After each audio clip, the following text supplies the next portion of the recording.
What's amazing about Iowa is that I've got Governor Chris Christie about 10 feet away from me over here. Rand Paul just walked down this stage. Inside is Mike Huckabee. I mean, you can't swing a dead cat and not hit a presidential candidate. And in fact, there he is right now. That is great. So only in Iowa. Frank, and you did lots of, you spoke to a lot of people after the debate. Give me your takeaways first and foremost about how the debate went without Donald Trump. And in fact, Donald Trump should have come. They wanted to hear him. They wanted to see what he had to say next to all the other candidates, and they were disappointed. Point number two is that Marco Rubio took some pretty tough questions yesterday, some of the toughest of the debates, and he performed quite well. Number three is the gentleman sitting to my left had one of the highest debate moments when he took on all the Washingtonians and said, enough is enough.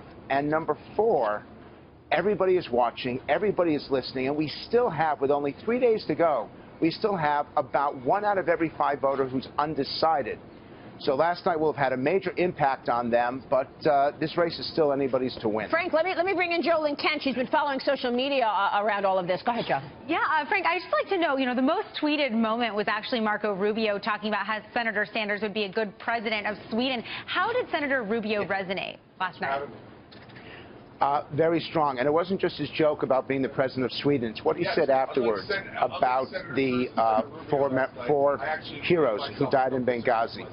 Rubio took some very tough questions and some challenges from other people up on the stage. And the key thing for him is that he's got an answer for everything. And that's very tough in those environments. You know you're on live TV. You know you got about 20 million people watching you. And they felt that he hit it spot on. It was his best debate performance of the 7. Wow. Go ahead, Dagan. Frank, was something missing in terms of Ted Cruz having a nemesis?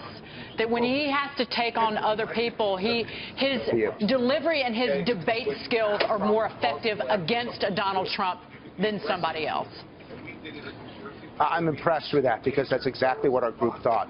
And in fact, that's why those who came, and we had a lot of Trump supporters in our session yesterday, and they were very disappointed because they did not get a chance to hear that Cruz-Trump discussion. Yeah. The two candidates, there are people that are going back and forth between the two, and they actually felt denied that opportunity.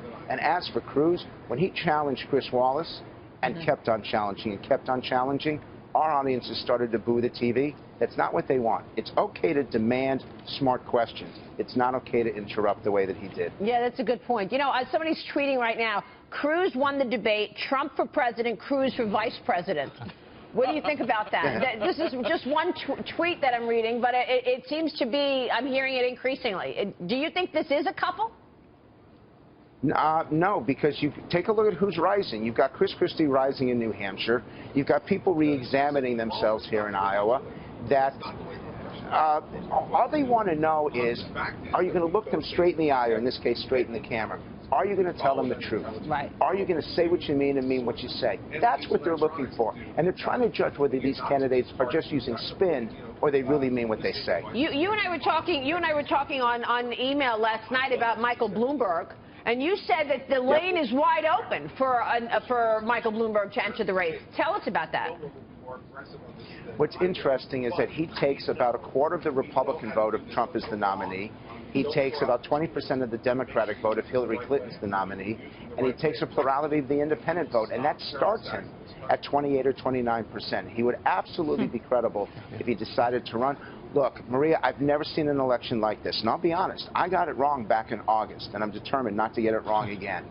That you have the frustration and the anger and the betrayal that so many voters feel, they're determined to get this right, which is why these debates have such high ratings and why people keep shifting from candidate to candidate. Yeah, here's Gary Kaltbaum. So from last night, with Donald Trump not there, who's got the most traction just out of last night with 3 days left going into Iowa?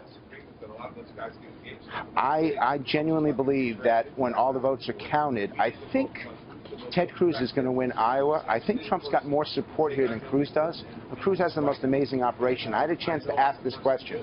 Not a single Trump person had gotten a phone call, an email, or a text about what caucus to vote in. And a lot of these people are first-time caucus goers. You talk to Ted Cruz's people, they're getting bombarded that organization, they're getting 3 or 4 contacts a day to make sure they get out and vote. I think that makes a difference. Here's Jack Otter from Barron's, Frank. So, Frank, I am very interested in this memo I read from you about Michael Bloomberg. The guy has no charisma, and yet I was here in New York City when he comes in after 9/11, $8 billion deficit, and what is, you talk about looking in the camera and telling the truth. He said, I'm going to hurt everyone. I'm going to annoy liberals by slashing teacher budget, getting rid of firehouses. I'm going to annoy conservatives by raising taxes. And what does he do? He balances the budget, he gets a surplus, and then he goes and he cuts taxes and he restores some services. So he gets stuff done, but man, at the podium, he is not an exciting guy. Does he have a chance? He does have a chance, and and I'm impressed because that was not in the memo, so you could not have known this. The #1 Bloomberg accomplishment was cutting the deficit and turning it into a surplus, and you would not have known that. And Maria, I want to give you guys credit because this rarely happens. Each one of the questions that you have, you could not have known because we did not do a pre-interview before I'm on air. Each one of those questions cuts to exactly what is happening among the voters, among the electorate. And that everyone focuses on the candidates. Yeah. I'm focused on the people. And they genuinely feel betrayed. And they want to find the person who's going to give them that sense of safety, of security, and most importantly, of peace of mind. Yep. And also jobs, peace of mind around jobs. Frank, we just got a GDP number out that shows the economy is growing 0.7%. Not great. Once again, we see this slow crawl and not a lot of growth. So which candidate do you think is going to be best for growth? Who has articulated the story of economic growth and jobs best? I think you actually have to look at the one that's articulated it the worst, and that would be Hillary Clinton. There's a reason why only 29% of Americans believe that she has the honesty and integrity to be president.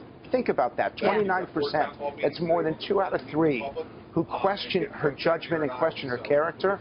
So when she talks about jobs, voters don't believe it.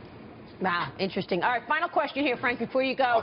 You said, Cruz could win Iowa. If Cruz wins Iowa, is that basically an acknowledgement that Trump made a huge blunder by not going to that debate?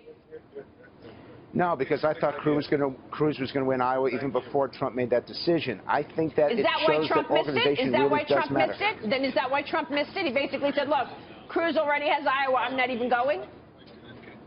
Anyone who thinks they can judge why Donald Trump says or does anything is nuts. Okay. So I hate to say I don't know, but guys, I don't know. So was it a big deal that he wasn't there? Yes, it was. I think it was significant. I actually thought it hurt Cruz, and I think it hurt Trump. All right, we'll leave it there. Frank.